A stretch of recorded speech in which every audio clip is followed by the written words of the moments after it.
আসসালামু আলাইকুম এভরিওয়ান, তোমার দেওয়া ভালোবাসা গল্পের 29 নম্বর পার্ট। তো বেশি কথা না বলে চলুন গল্প শুরু করে দেই। সারা এবার হাত ছেড়ে দিয়ে সামনে এগিয়ে যেতে যেতে বলে, দেখো ভাইয়া, তোমার ছাত্রী কি হয়েছে? সাফি আরোহীর দিকে তাকিয়ে ডান হাতের আঙ্গুলগুলো দিয়ে ইশারা করে বলে ভেতরে আসতে। আরোহী মুচড়াতে মুচড়াতে ঘরের ভেতরে প্রবেশ করে। ভয় তার প্রাণ যায় অবস্থা। এই মেয়েকে কোনো কিছু না বলতে যে অবস্থা, কি বলবে এই মেয়েকে আর। সাফি আবারও দীর্ঘশ্বাস ফেলল, আরোহীকে উদ্দেশ্য করে বলে, যাও রিল্যাক্স হয়ে চেয়ারে বসে পড়ো। স্যার আরোহীকে এক গ্লাস পানি দে। আরোহী তড়িৎ গতিতে গিয়ে মূর্তির নেই চেয়ারে বসে রইল। সারা পানি এগিয়ে দিতে এক শ্বাসে পানিটুকু শেষ করে আরোহী। এরপর সাফি চেয়ারে গিয়ে বসে পড়ে। সাফি মাঝখানে বসে রয়েছে, আর ডান দিকে সারা আর বাম দিকে আরোহী। সাফি একের পর এক অঙ্ক বুঝিয়ে যাচ্ছে। সবকিছু আরোহীর মাথার উপর দিয়ে যাচ্ছে আজ। থর থরে শুইলে এখনো কাঁপছে তার। আরোহীর এমন অস্বাভাবিক আচরণ সারাকেও ভাবাচ্ছে। আরোহী হুট করে এমন আচরণ তো করার কথা নয়। সারাও মনোযোগ নেই। একবার আরোহীর দিকে আর একবার সাফির দিকে তাকিয়ে দেখছে। সারাকে যতবার অমনোযোগী হতে দেখেছে ততবার কলম দিয়ে হালকা টোকা দিয়েছে মাথায় সাফি। তবে আরোহীকে কিছু বলেনি। আরোহীর দিকে এক পলক তাকিয়েছে কয়েকবার, কিন্তু কোনো কিছু বলেনি, এমনকি প্রশ্ন করেনি। অনেকটা রাগে অভিমানে আর আরোহীকে এমন ভীতু হয়ে থাকার কারণে তাকে কিছু বলেনি। নয়তো সাফির শাসন থেকে সেও ছাড় পেত না। এতটা ভয় পাওয়ার কারণ কি? তাকে কি সে আঘাত করবে?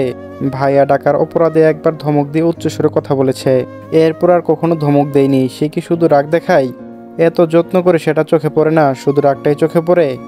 আর শাসন করবে না মেয়েটাকে, ভীষণ অভিমান হয়েছে তার। সারাকে অমনোযোগী দেখে আর একটা কলম দিয়ে টোকা দিতে যাবে, তখনই ফোনের মেসেজের শব্দ হলো সাফির। সাফি ফোন হাতে নিয়ে দেখে সানির নম্বর। সাফি একটু আড়াল করে মেসেজটা পড়ে, আমি আবার বউকে বিসিএস ক্যাডার বানাবো না। এভাবে মারছো কেন? আর মেরো না। পারলে আরও একজন তোমার পাশে মূর্তি নিয়ে বসে রয়েছে, তাকে মারো দেখি। নিজের বইয়ের বেলায় 16 আনা, আমার বইয়ের বেলায় অবহেলা। এতটা রাগ অভিমানের মাঝে সাফির ঠোঁটে হাসি ফুটে ওঠে। নিজের হাসি আটকে পড়াতে শুরু করে আবার ওই পুরো এক অধ্যায়ের অর্ধেক শেষ করে দিল 1 ঘন্টা সময়ের ভেতর।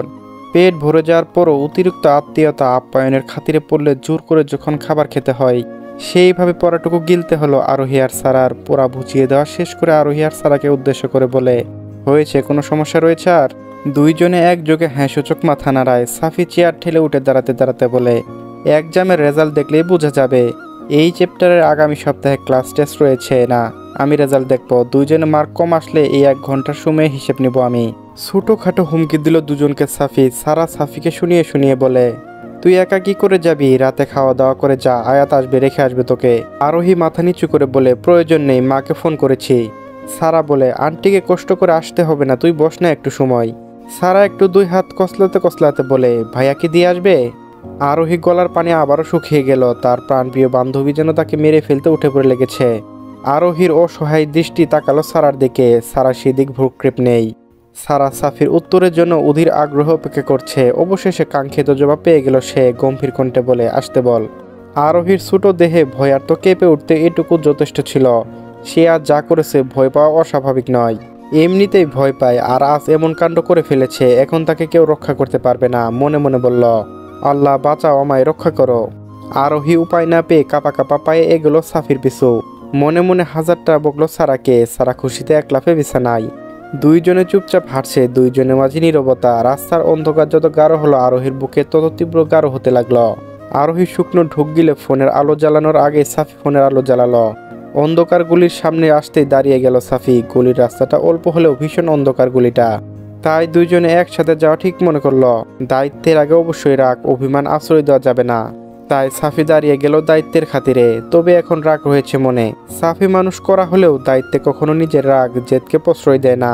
আরোহী সাফির পিছনে পিছনে চুপচাপ দাঁড়িয়ে যায়। সাফি গম্ভীর কণ্ঠে বলে, আমার সাথে হাঁটো। আরোহী কাপা কাপা গলায় বলে, ঠিক আছে আপনি যান, আমি আসছি। সাফি বিরক্ত হলো, কথা বলল না আর। তবে এক পা এগোতেই সামনে পাশের গুলিতে থাকা পাগল মধ্যবয়স্ক লোক সামনে পেরোতেই ভয়ে আশকা সরে চিৎকার দিয়ে সাফির কাঁধে টি শার্ট খামচে ধরে আরোহী। মানুষটাকে ভীষণ ভয় পায়। কেমন ভয়ঙ্কর চাহনি, উসখুসে জট পাকানো লাল চুল। অন্ধকারে বোঝা না গেলেও পাগলি একা একা কথা বলতে আসায় বুঝতে পারল আরোহী। পাগলিটির কণ্ঠ শুনে সাফির গা ঘেঁষে দাঁড়িয়ে টি শার্ট খামচে ধরে আরোহী। সাফির সঙ্গে সঙ্গে দাঁড়িয়ে যায়। আরোহী ভয়ে কারণও খুব ভালো করে বুঝতে পারল সে। তাই তার টি শার্টের উপর আরোহীর রাখা হাতটির উপর হাত রেখে নরম সুরে বলে, ভয় নেই, আমি আছি তো। সাফির সেই বাক্য যা সাফির প্রতি তার ভরসা 1000 গুণ বাড়িয়ে দেয়। সে জানে না এই বাক্যে এত কেন ভরসা পায় সে। খুবই ছোট একটা বাক্য, অথচ তার মনের জুড়ে মানুষটার প্রতি ভরসা হাজার গুণ বাড়িয়ে দিতে সক্ষম। চারপাশে অন্ধকার হলে মোবাইলের ফ্ল্যাশের আলোয় মানুষটাকে স্পষ্ট মুখ দেখতে পাচ্ছে সে। আরোহী কতটা নিকট থেকে মানুষটাকে পরোক্ষ করে দেখছে এটা তার অজানা। মানুষটার গায়ে তীব্র পারফিউমের সুবাস উপলব্ধি করতে পারছে সে। সাফি আরোহীর উপর থেকে হাত সরিয়ে নেয় কয়েক সেকেন্ডের ভেতর।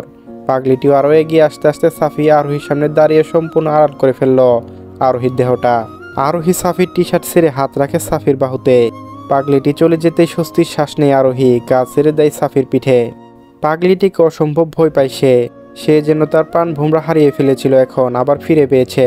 আরোহী কপাল সাফির পিঠ স্পর্শ করতে সাফি নিস্তব্ধ হয়ে দাঁড়িয়ে রইল, কিছু বলল না আরোহীকে স্বস্তির শ্বাস নিতে সময় দিল একটু। কিছু সময় পর সাফি নরম কণ্ঠে ডাক দিল, আরোহী অবাক হয়ে সোজা হয়ে দাঁড়ালো।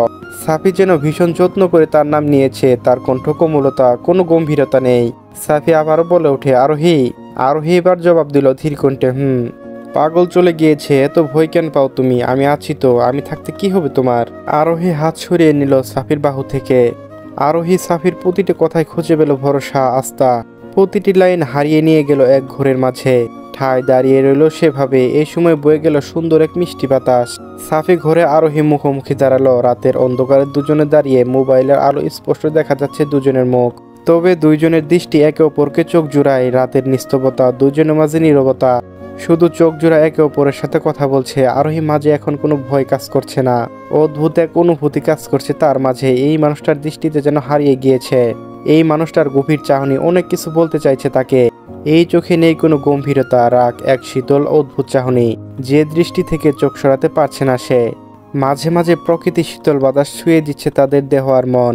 সাফি আরোহীর দিকে স্থির দৃষ্টিতে তাকিয়ে বলে, আমি অনেক খারাপ, রাগী, তোমাকে আঘাত করি, তোমাকে অনেক কষ্ট দেই, তাই না? আমি মোটেও ভালো মানুষ নই।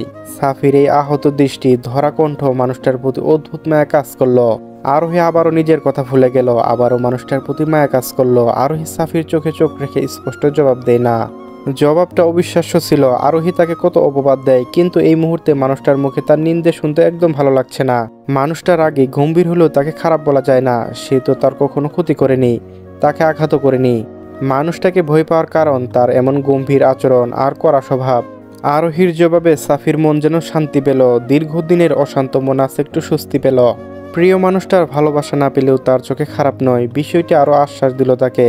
তবে সাফি আরো অবাক হলো, আরোহীর শরীর ভয়ে কাঁপছে না। তার দৃষ্টি এক পলকের জন্য সরেনি তার চোখ জোড়া থেকে। সাফি যেন আরো একটু সাহস পেয়ে গেল। শুকনো ঘুর ঢুক গিলে বলে, আমাকে ভরসা করা যায় না, বিশ্বাস করা যায় না, তাই না? আরোহী আবার স্পষ্ট জবাব দিল, যাই। আরোহীর এই মানুষটাকে ভয় পেলেও ভীষণভাবে ভরসা করে এবং বিশ্বাস করে। সে জানে এই মানুষটা তার দ্বারা ক্ষতি হবে না। মানুষটা রাগী হলেও ভরসা করার মতো, বিশ্বাস করার মতো। মানুষটাকে যতটুকু দেখেছে, চিনেছে, পরিবারের প্রতি ভীষণ দায়িত্বশীল সে। এমনকি সে যতবার মানুষটির সাথে বেরিয়েছে খুব যত্নে আগলে রেখেছে। কিন্তু মানুষটার চলাফেরা, কথাবার্তা যত অন্যরকম, দূর থেকে উপলব্ধি করে মনে হলো অযত্নশীল, গুরুত্বহীন। কিন্তু যত নিকট থেকে দেখবে তত দায়িত্বশীলতা, তার যত্ন গভীরভাবে বুঝতে পারবে। এই মুহূর্তে মানুষটার যত্নে কিভাবে আড়াল করে রেখেছিল। তাকে আড়াল করতে এর জন্য তাকে স্পর্শ পর্যন্ত করতে হয়নি, অথচ খুবই সুন্দর করে আড়াল করে নিয়েছিল। তার ছোট একটা বাক্য, আমি আছি তো, তার প্রতি আস্থা যেন হাজার গুণ বাড়িয়ে দেয়। এই মানুষটাকে বিশ্বাস করা যায়, ভরসা করা যায়। আরোহীর জবাবে সাফির হৃদয়ে বয়ে গেল শীতল এক প্রশান্তির বাতাস। অন্ধকারে ঢেকে যাওয়া তার রঙিন স্বপ্নে এক চিলতা আশার আলো দেখতে পেল সে। তার ভাঙা হৃদয়ে শান্তির আগাম আশ্বাস পেল। এবার তার ধরে রাখার পালা। আপাতত তার চোখে ভরসার কারণ হতে চাই সে। বাকিটা হিসেব না হয় পরে মিলিয়ে নিবে। হিসাব বিজ্ঞানের তুখোর ছাত্র সে, হিসেব মিলতে ভালোই পারে। সাফি হুট করে বন্ধ করে দেয় ফোনের আলো। চারিদিকে মুহূর্তেই ঘনিয়ে এলো অন্ধকার। আরোহী ভয়ে সাফির হাত শক্ত করে ধরল, কিন্তু কোনো আওয়াজ করল না। সাফির ঠোঁটে ফুটে উঠে আগাম বাতাস, বিজয়ের হাসি। সে জানতে চেয়েছিল এই মানুষটা তাকে ভরসা করে কিনা, তার চোখে এত বছরে ভরসা, বিশ্বাসের যোগ্য হতে পেরেছে কিনা। সে তার জবাব পেয়ে গিয়েছে। দুইজনের হৃদয়ের অস্বাভাবিক কম্পন যেন ক্রমাগত বাড়ছে। বুকের ভিতর সৃষ্টি হওয়া ঝড় যেন অসম্ভব তাণ্ডব শুরু করেছে। সাফি ধীর কণ্ঠে বলে, ভয় পাচ্ছ? আরোহী বলে, না। সাফি একটু অবাক হলো তার ভীতু ছাত্রী এমন সাহস দেখে। আজ এত সাহস কোথায় থেকে উদয় হলো তার? সাফি নিঃশব্দে মুচকি হেসে বলে ওঠে, আজ এত সাহস কোথায় থেকে উদয় হলো তোমার?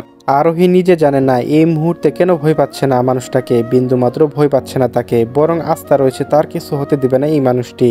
এই মানুষটার কোমল চাহনি, শীতল কণ্ঠস্বর, তার ভরসা দেওয়ার কথা অসম্ভব সাহস বাড়িয়ে দিয়েছে তার। আরোহী অনুরূপ সাফির বলা কথা বলে ওঠে, আপনি আছেন তো?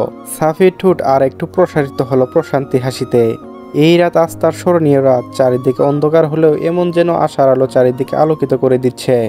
এত বছর পর তার মনকে অদ্ভুত শান্তি ঠাঁই পেল, দীর্ঘ বছরে আর্তনাদ অস্থিরতা এক মুহূর্তে দূর করতে সক্ষম হলো। সাফি ফোনের আলো জ্বালাতে আরোহী ছেড়ে দিল সাফির হাত। সাফির ইচ্ছে করছিল আর কিছু সময় সেভাবে অন্ধকারে দাঁড়িয়ে থাকতে, কিন্তু নিজের চাওয়া সংযত করল। সব সময় নিজের চাওয়াকে প্রাধান্য দিতে নেই, একটু ত্যাগ করতে হয়, তবেই বাকি জীবন পূর্ণতার সুখের সাগরে হারিয়ে যেতে পারবে। এই রাত শুধু আজ রাত নয়, তার বাকি জীবনে এই রাত চাই। হুট করে চায়ের দোকান থেকে ভেসে আসে সেই গান, তোমাকে চাই আমি আরও কাছে, তোমাকে বলার আরও কথা আছে। আরোহী চোখ মুখ কুঁচকে বন্ধ করে ফেলে। সেই মুহূর্তে ভয় কাজ করলেও এখন লজ্জা কাজ করছে। ছেলের সামনে এমন ধারার গান আরোহী আর ভাবতে পারল না, লজ্জায় দুই হাত মুঠো করে নেয়। সাফি হাসি পেলেও নিজেকে স্বাভাবিক করে বলে, এইখান থেকে শুনেছিলে? আরোহী অসহায়ের মতো উপর নিচ মাথা করে হ্যাঁ সম্মতি জানালো। সাফি আরোহীর দিকে সরু দৃষ্টিতে তাকিয়ে বলে, ব্রেন তো মাশাআল্লাহ, অঙ্ক যা করিয়েছে ধরতে পারবে। আরোহী আবারও অসহায় মতো ডান বাম মাথা নাড়িয়ে না সূচক মাথা নাড়ালো। জানতাম এমনি উত্তর আসবে, ভালো জিনিস মাথায় ঢুকবে না। একটু পড়ায় মনোযোগ দাওনি, বাসায় গিয়ে পড়ো, না পারলে আমাকে ফোন দিও। নরম সুরে বলল কথাগুলো সাফি। আরোহী হ্যাঁ সূচক মাথা নাড়িয়ে বলে, আচ্ছা। সাফি কি ভেবে আবারও বলে, এইসব গান মনে মনে গাইবে, মানুষে শুনলে বুঝতে পারছে তো? বাক্যটুকু বলে শুকনো কাশি দিয়ে বলে, ঠিক আছে চলো এবার। আরোহী লজ্জায় লাল হয়ে যাচ্ছে, কি এক পরিস্থিতি সৃষ্টি করেছে নিজের বোকামির কাণ্ডে। সাফি আর আরোহী পাশাপাশি হাঁটলো এবার। মিনিট খানেকের ভেতর পৌঁছে গেল আরোহীর বাসায়। সাফি আর ভেতরে প্রবেশ করলো না, বাইরে দাঁড়িয়ে রইল, চেয়ে রইল আরোহী যাওয়ার দিকে। আরোহী পিছন ঘুরে তাকাতে চেয়েছে, পারল না। নিজের ঘরে এসে ধুম করে দরজা লাগিয়ে বিছানায় গা এলিয়ে শুয়ে পড়ল আরোহী। প্রতিটা মুহূর্ত তার চোখে দৃশ্যমান। হুট করে কি হয়েছিল তার? শ্বাস এখনো ক্রমাগত বাড়ছে, এক অদ্ভুত অনুভূতি কাজ করছে মানুষটার প্রতি। আরোহী নিজের বুকে হাত রাখলো, হৃদয়ের অস্বাভাবিক কম্পন উপলব্ধি করতে পারছে সে। আজ হঠাৎ মানুষটার সামনে কি হয়েছিল তার ভাবতেই বুকে কম্পনের অস্বাভাবিকভাবে বেড়ে গেল।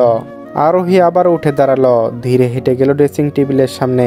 আয়নায় দাঁড়িয়ে দেখতে লাগলো তার লজ্জা লাল হয়ে যাওয়া তার মুখ। মানুষটার কথা ভাবতেই বুকে অসম্ভব ঝড় বয়ে যাচ্ছে তার। এই অনুভূতি নাম কি দিবে সে এতটাও বুঝ নয়। কিছুটা আন্দাজ করতে পারছে সে। কপাল বেয়ে গড়িয়ে পড়ছে ঘাম, নিজের মন আর তার নিয়ন্ত্রণের বাইরে চলে যাচ্ছে। মনটা দুর্বল হচ্ছে কারো প্রতি। সাফি স্বাভাবিক আচরণ তাকে ভাবালো ভীষণ। আরোহী টেবিলে ঢেকে রাখা পানির গ্লাসে পানি ঢেলে এক শ্বাসে পানিটুকুর চেয়ারে বসে খেয়ে নিল। জুড়ে জুড়ে শ্বাস নিতে থাকলো আরোহী, মনে মনে আওড়ালো, ভুল হচ্ছে না তো কিছু? চলবে। গল্পটি কেমন লাগলো অবশ্যই জানাবেন। আর পরবর্তী পার্টও আপলোড দেওয়া হয়েছে, তো সবাই দেখে নেবেন। ধন্যবাদ।